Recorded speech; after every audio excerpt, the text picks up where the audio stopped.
So we're back here at the Fancy Food Show 2017. This is the future of food.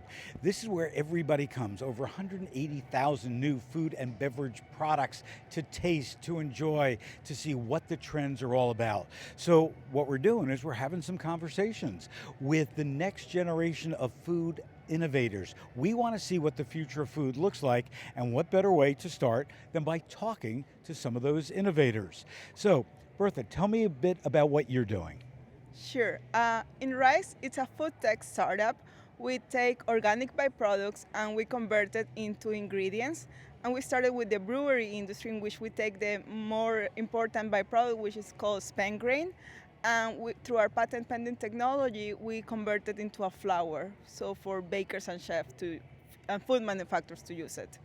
So the question that I have to ask is, what made you think of this? You know, when we always look at food innovations, it's easy when you go up and down the aisles and you see, a new peanut butter or, a flavored peanut butter or something like that.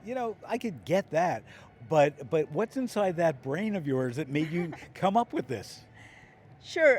So it was during my PhD. I was doing my PhD and I was trying to think, how can we make cities more vibrant? And with my fellows team members, we saw that there was a problem with waste, that nobody was thinking about waste from the byproducts from processing. And then actually we started more like a data science project, and then we figured out that the best thing is to convert it into something useful. So we kind of first started with the technology, and then we stumbled into food. It's because we are trying to fight waste, but we started with food waste. Gotcha. And Jae, as a registered dietitian, you have a different lens than we have. So tell us what you're doing and what that RD lens has helped you look. Well, Neil Grimmer, the CEO and founder of Habit, he got into Habit because he realized one diet doesn't fit all, that there isn't just one right way for everyone to eat, and what if we knew our own data so that we could actually eat in a way that was right for us. So Habit's a personalized nutrition company. It's a mix of genetic and blood testing, and then nutrient recommendations are given for macro and micronutrients, and there's a digital dashboard so you can really know what's the right plan for you, how to eat during a day, what foods to focus on, what macro, micronutrient foods to focus on. And then you can work with a coach, one of my team of dietitians, to help with behavior change and education. And then in the Bay Area, we're starting to make food based on your needs. So meal delivery service to your door of fresh food based on your mix of nutrient needs for you. So one of the things we've been talking about a lot during the show is personalization. Yes.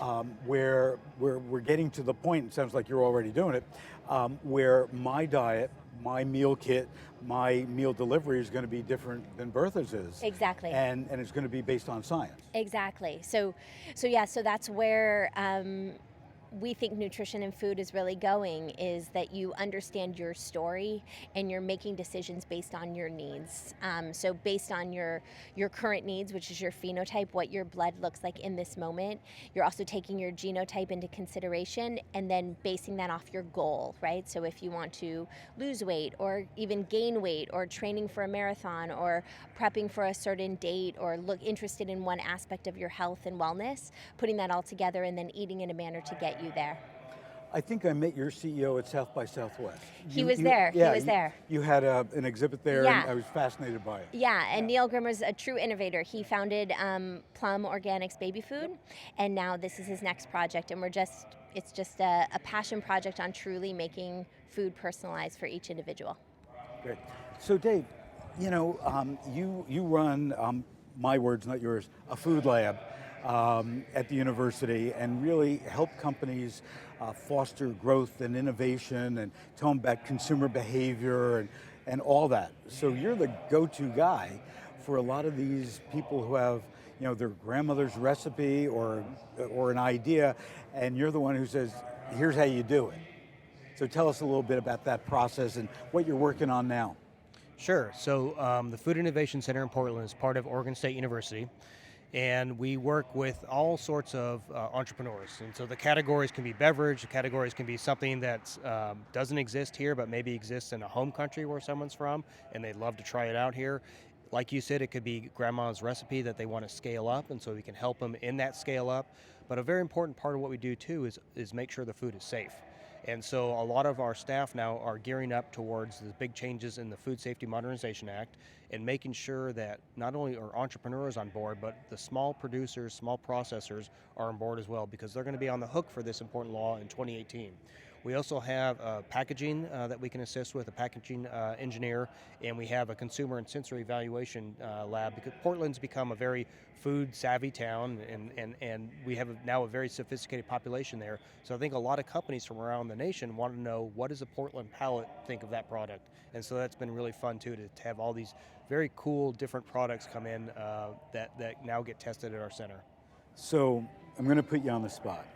But what's the strangest or goofiest or whatever product somebody has come to you with and you had to, keep from laughing?